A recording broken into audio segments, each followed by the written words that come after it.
my pleasure to introduce from Turtle Island within the United States, Tom B.K. Goldtooth. Thank you.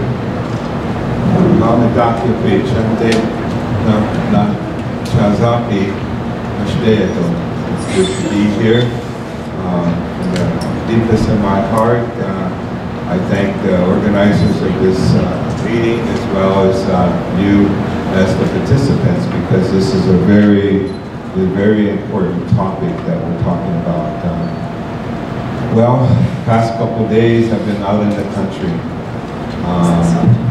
living off the land, visiting with 400 indigenous peoples from the Amazon.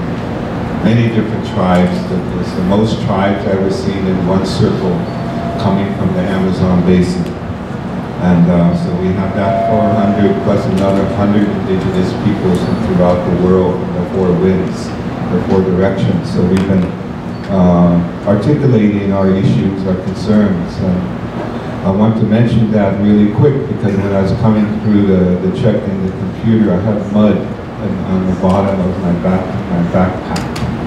I have mud on my feet and my shoes, and this gave me strength as I walked in here, and it really reminds me of my relationship to Mother Earth and the instructions that I and my people, as well as the other indigenous peoples that I've been meeting with, we all have this unique understanding that is profound and spiritually as far as our connection to the sacredness of Mother Earth.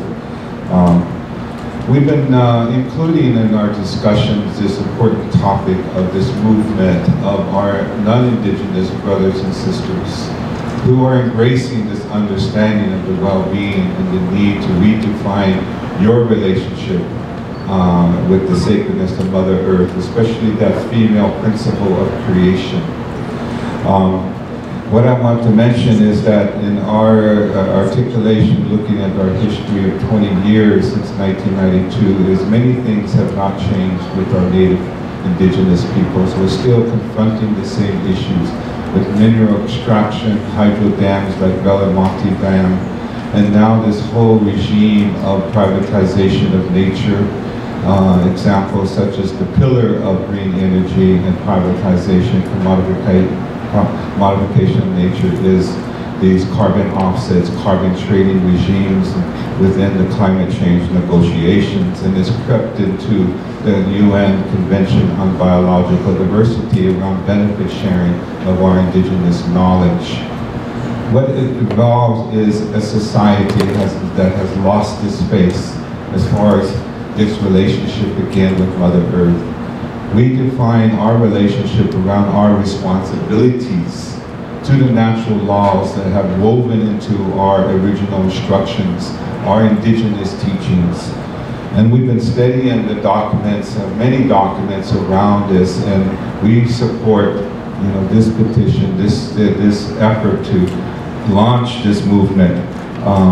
The indigenous people from Carioca will be coming to the United Nations to state that we have to have a new paradigm. Society, humanity is ruining the life as we see it. We are in a crisis.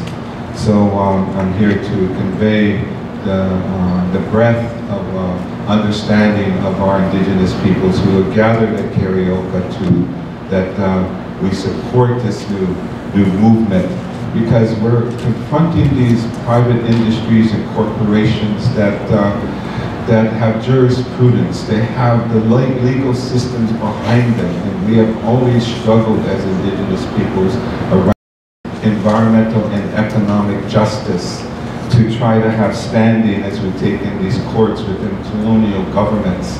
The issues of property rights and whose property that is, and the corporations even having more rights than the rights of indigenous peoples, is a serious concern. So if we're going to support a new paradigm, if we're going to question the definitions of green economy, we have to look at that relationship we have and have a new set of laws that recognize the rights of those that cannot speak for themselves, at least those of you that cannot understand the language of nature. And I remember our indigenous leaders that started to go to the United Nations in the 70s that led to the development of the United Nations Declaration on the Rights of Indigenous Peoples. I remember our grandma from the Navajo Nation in Arizona, in the United States of the Southwest, who went to the United Nations in Geneva, and she said, "I'm here to speak for those that cannot speak for themselves."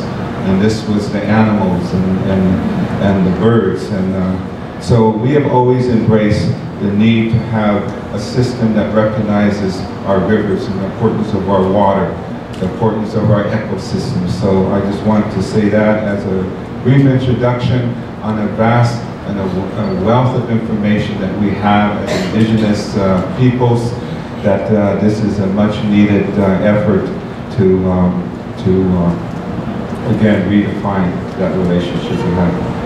The future of humanity and all life depends on it. Thank you.